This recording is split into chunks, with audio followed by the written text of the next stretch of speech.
Por que que nós acordamos e muitas vezes não lembramos do sonho que tivemos? Ou acordamos, lembramos e já em seguida, no meio do dia, nós esquecemos.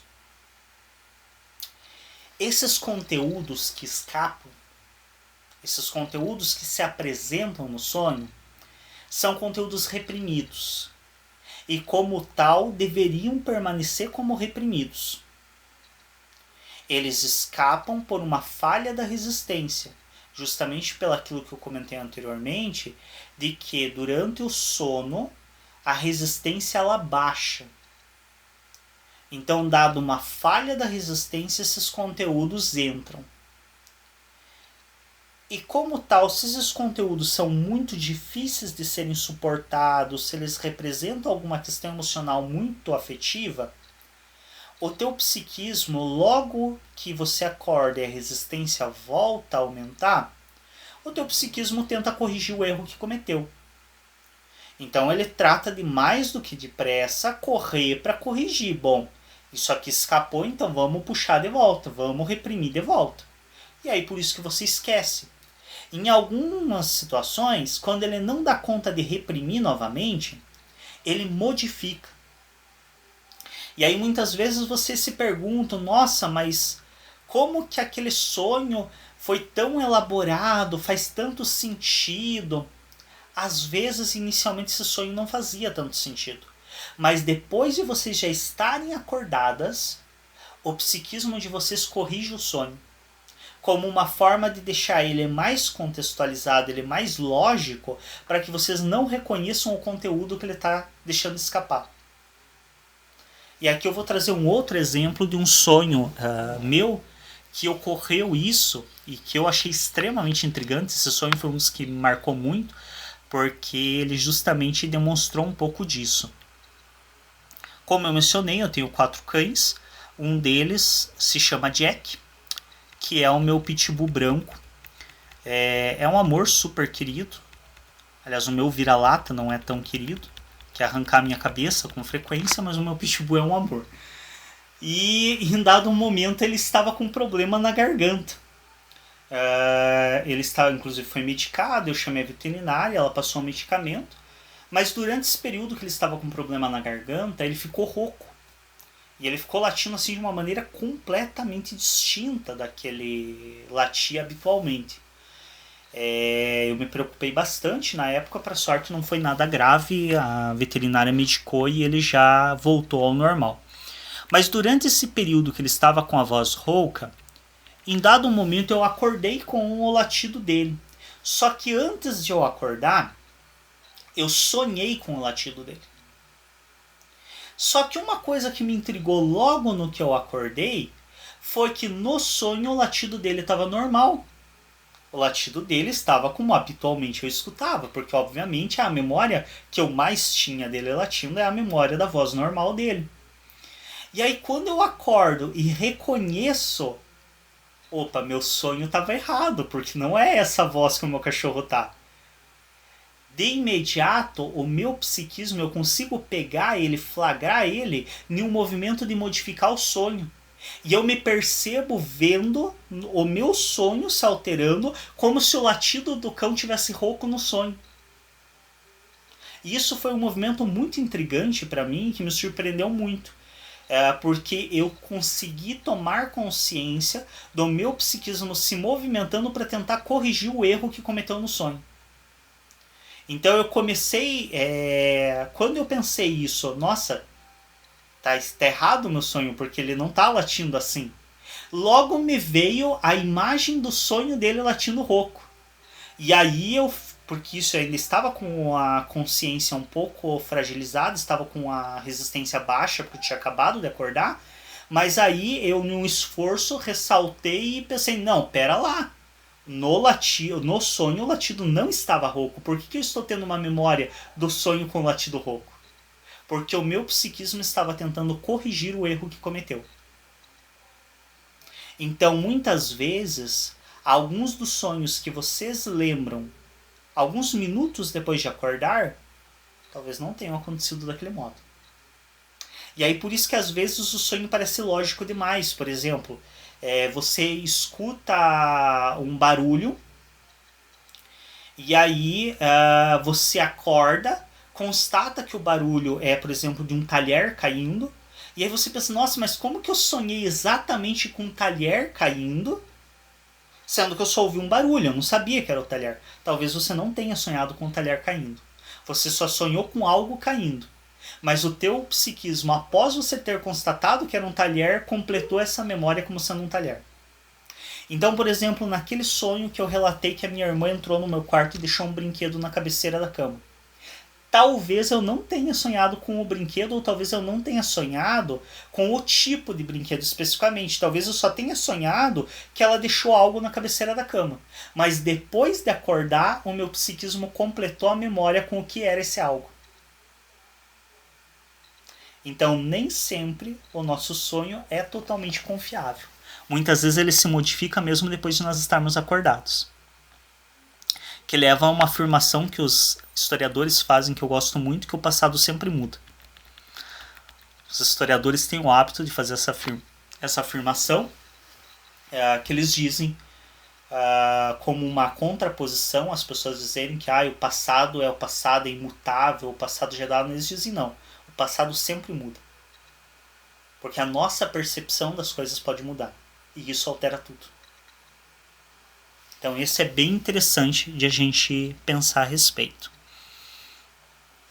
Ao final de um dos tópicos do interpretação dos sonhos, quando o Freud ele fala a respeito do sentido moral dos sonhos, ele traz uma citação de um autor que eu achei bem interessante.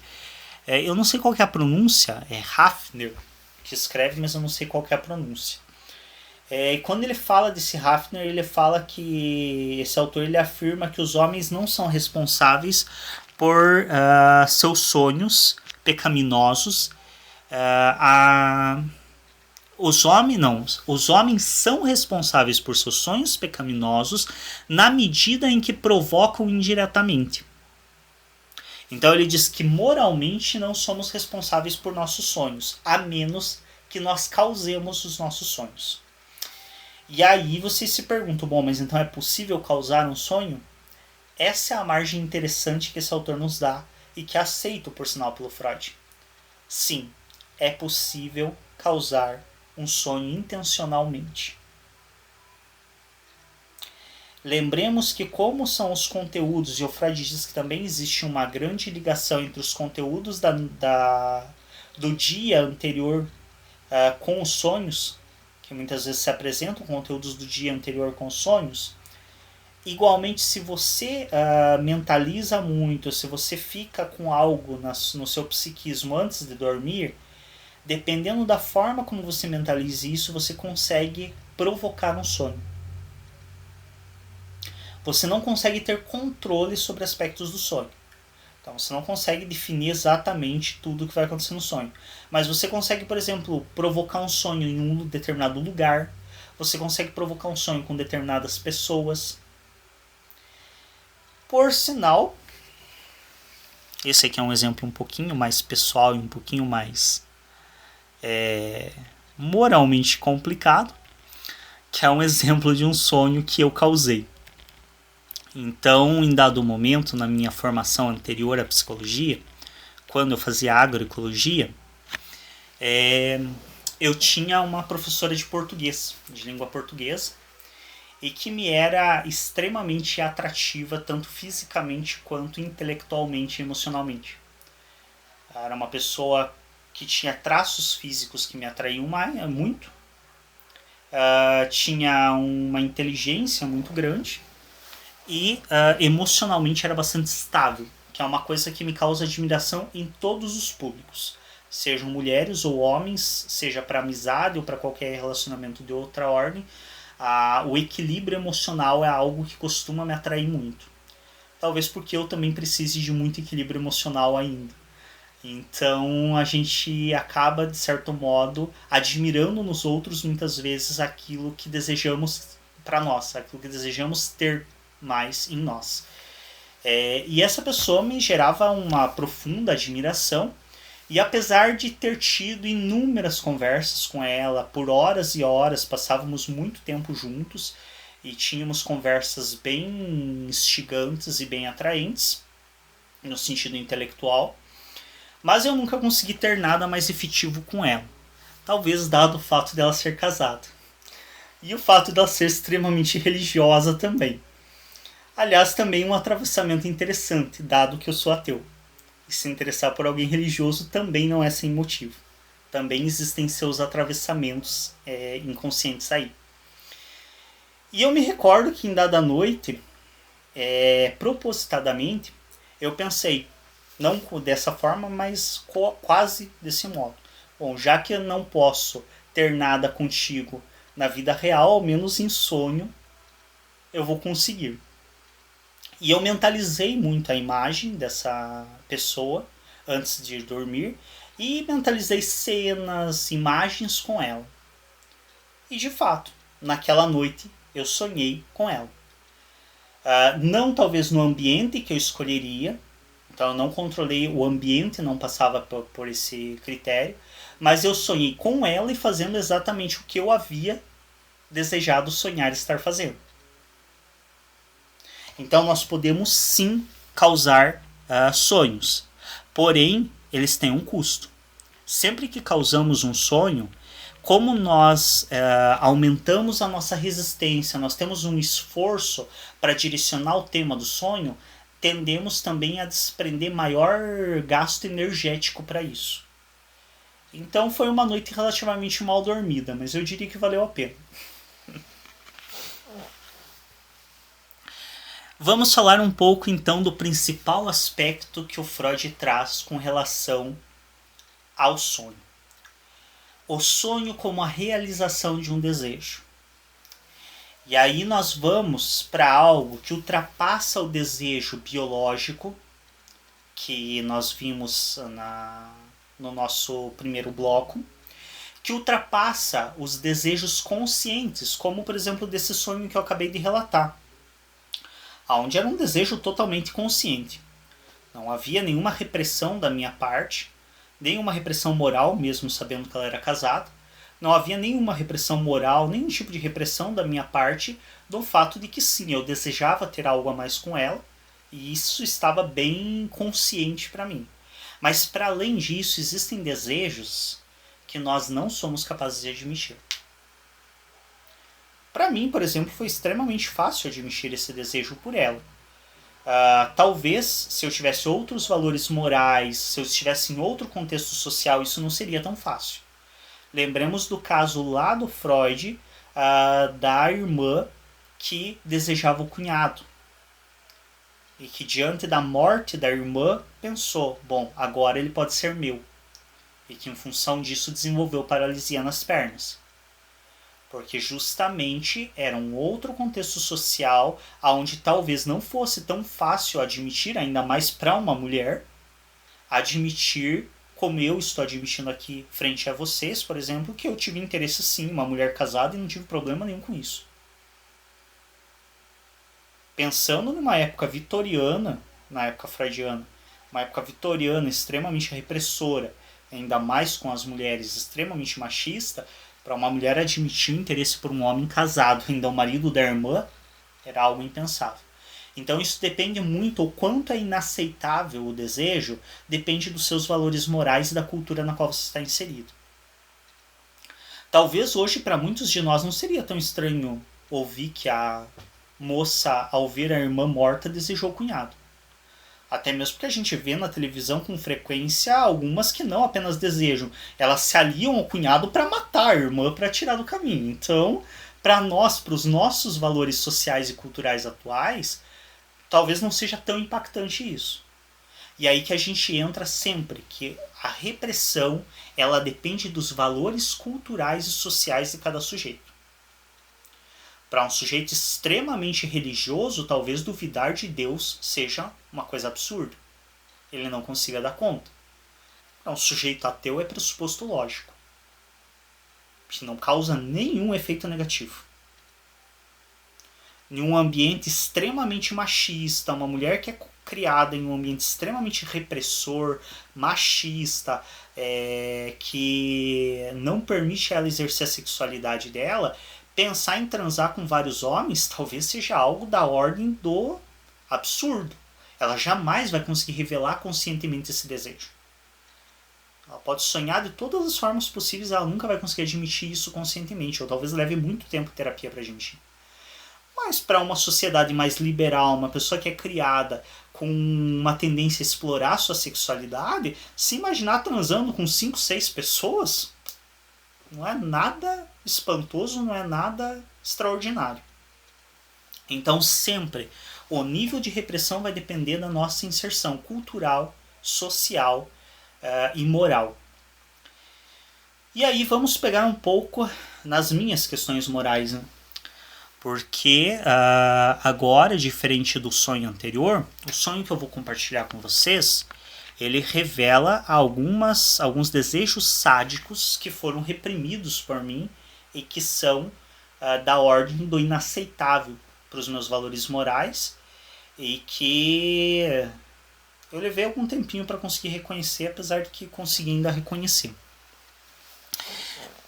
Então, nesse sonho, como eu mencionei, por sinal, a cadela que sempre me acorda de manhã é uma cachorra que ela meio que chegou aqui de intrusa na minha casa. Porque eu já tinha 3 cães e eu não queria mais cães. Porém, um dia de manhã, era por volta de 5 da manhã, 4h30, 5 da manhã, os meus cães começaram a latir de uma maneira absurda. E aí, como eu vi que eles não iriam parar e também preocupado que os vizinhos acabassem apedrejando a minha casa por conta dos cachorros não calarem a boca, eu levantei para tentar acalmá-los.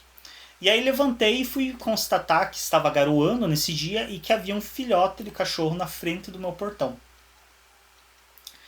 E aí eu pensei, bom, eu tenho muito cachorro, aqui não é teu lugar, se manda. E tentei tocar, bati o pé, tentei espantar ela, mas ela se recusou a espantar. Eu pensei, bom, eu não vou fazer nada também para espantar o cachorro embaixo de garoa, um filhote aqui. Pensei, fica aí, vai para tua casa, a hora que você quiser você acha tua casa.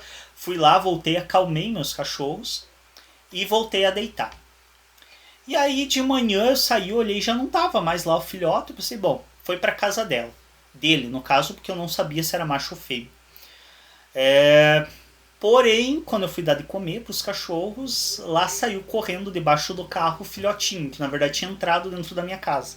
Passou pelo portão, passou pelos meus cães e simplesmente foi para debaixo do carro. Do tipo, não me interessa se você me quer ou não me quer, eu quero a casa e acabou. Que é a minha última cadela, mais nova, que não está nem com 1 ano ainda. Vai completar 1 ano agora no final do ano. Ela chegou aqui, devia estar com uns 2 meses, mais ou menos. Ela foi abandonada, provavelmente na frente do meu portão. E aí a gente adotou ela. Inicialmente eu até pedi ajuda para minha veterinária para achar uma casa para ela, dei banho, dei comida. Mas como não acharam ninguém, eu pensei, bom, eu tenho que vacinar. Eu não posso deixar ela junto com os meus outros cães sem estar vacinada. E ao mesmo tempo você gasta 100 e poucos reais de vacina, você já perde um pouco o interesse de doar o cachorro. Então eu falei, bom, já que vacinei, então fica aí. E acabei desse modo ficando com 4 cães. E ela é a mais esfomeada de todas, e é a que sempre me acorda de manhã e que faz escândalo e que não me deixa dormir muito tranquilamente. E há alguns dias atrás, eu estava quase adormecendo por volta da meia-noite. Como eu disse, eu tenho sério problema para dormir. E eu estava quase adormecendo e ela resolveu simplesmente começar a latir. E eu fiquei com muita raiva, porque vocês devem imaginar alguém que está uma semana e pouco sem dormir direito. Quando está quase conseguindo dormir, ser acordado não te provoca as emoções mais felizes do mundo.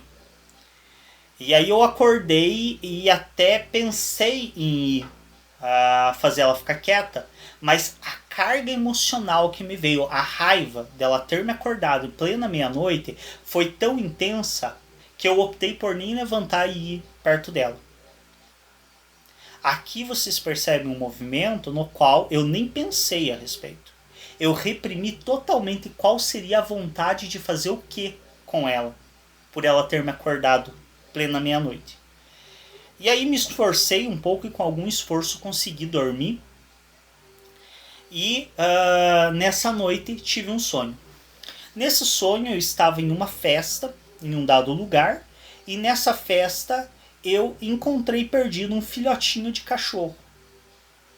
Um filhotinho de cachorro que era muito parecido com o meu outro cão, que eu tenho vira-latas, que é um cão grande, o Freud, por sinal o nome dele, esse que acabou de latir, inclusive. E era um filhotinho muito parecido com como ele era. E aí eu lembro que eu pensei, nossa, no meio de uma festa esse filhotinho perdido aqui vai ser pisoteado, né? Eu peguei ele, ergui e coloquei dentro da minha jaqueta. E fechei um tanto o fecho da jaqueta. Depois isso adquire um significado muito importante para mim, porque a filhote que eu adotei, que veio parar aqui em casa por conta própria, ou porque abandonaram ela no portão, quando eu levei ela para vacinar, eu levei de moto. E eu levei ela dentro da jaqueta. Então eu coloquei ela dentro da jaqueta, fechei até uma altura e fui devagarinho de moto até na veterinária para vacinar ela. Então eu pego no sonho esse filhote e coloco dentro da jaqueta. E eu começo a andar tentando procurar quem seria o dono desse filhote. E aí eu chego numa espécie, não sei se vocês já viram aquelas barracas que armam em festa. Tinha uma barraquinha de lona com estrutura de metal. Eu chego numa dessas barraquinhas e tem um grupo de motoqueiros nessa barraca. E isso também ganha um sentido todo especial, porque eu praticamente nasci em cima de uma moto. Minha mãe foi pro hospital pra fazer o parto, ela foi em cima de uma moto. Então a minha relação com motos é extremamente intrínseca. Eu tive moto a vida inteira. Eu comprei minha primeira moto quando eu comecei a pilotar moto com 12 anos de idade. Eu comprei minha primeira moto com 15, 16 anos de idade. E eu a vida inteira tive moto. Então a figura do motoqueiro é uma das coisas que melhor me representaria. E aí eu vejo esses motoqueiros, eu chego a perguntar para eles se não é deles esse filhote. E eles dizem que não é deles. E eu olho de relance em cima de uma mesa que tem dentro dessa barraca e eu vejo um rabo, uma cauda cortada. Mais ou menos semelhante, não sei se vocês já viram,